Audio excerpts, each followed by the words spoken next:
আজকে তোমার কি হ্যাপি বার্থডে। ও হচ্ছে আমার একদম পিচ্চি ছোট বোন।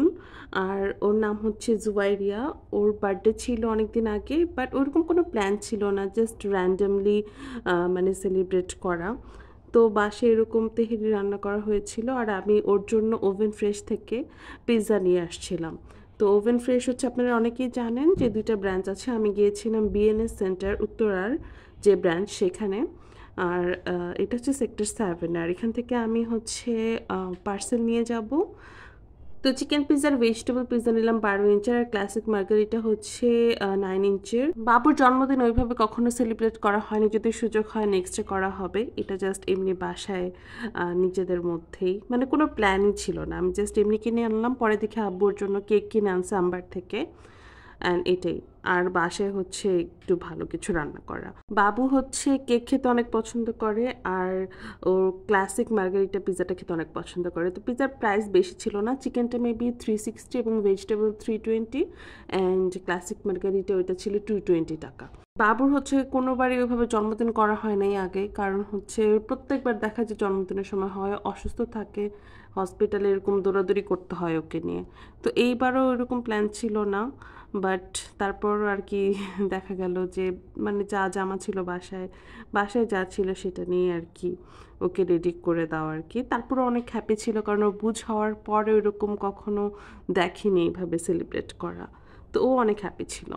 আর এখানে হচ্ছে আম্মু মানে তেহারি রান্না করছে, আর আমার এটা অনেক পছন্দ, গরুর তেহারি। আর রান্না করলে একসাথে অনেকগুলি রান্না করে, কারণ সেকেন্ড দিন খেতে আরও বেশি ভাল লাগে, কারণ আরও বেশি মনে হয় ফ্লেভারটা বেড়ে যায় তেহেরি যদি একটু বাসি করে খাওয়া যায়। আর তেহেরি রান্না করলে একসাথে আম্মু অনেকগুলি রান্না করে, কারণ আমরা অনেক খাই, আর বাসার সবাই বলতে গেলে খাদক। আর তেহেরি রান্না করলে তো দেখা যায় যে সারাদিনই ওইটার উপরেই থাকা হয়। তো রান্না হয়ে গেছে, আমি পুরো রেসিপিটা করতে পারিনি ভিডিওটা। আপনারা যদি চান যে এটার রেসিপি, সেক্ষেত্রে আমি হচ্ছে এটার জন্য অন্য একদিন আলাদা করে ভিডিও বানাতে পারি। আর খুবই মজা হয়েছিল ওই দিনেরটা, অ্যান্ড মাংসও দেখতে পাচ্ছেন খুবই সফট আর জুসি লাগছে দেখতে। তেহরি রান্নার আগের যে মাংসটা, আমার মনে হয় খালি খালি খেয়ে ফেলি, মাংসটা এত ভাল লাগে।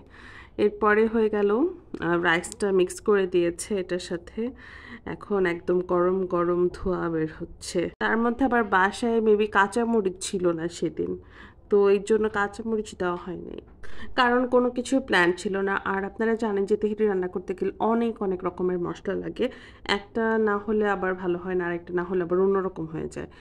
তো তারপরে মশলা সবই ছিল, কিন্তু কাঁচামরিচটা ছিল না, শসা ছিল না, টমেটো ছিল না। আমার আবার সালাদ ছাড়া খেতে ভাল লাগে না, বাট তারপরও আই ম্যানেজড।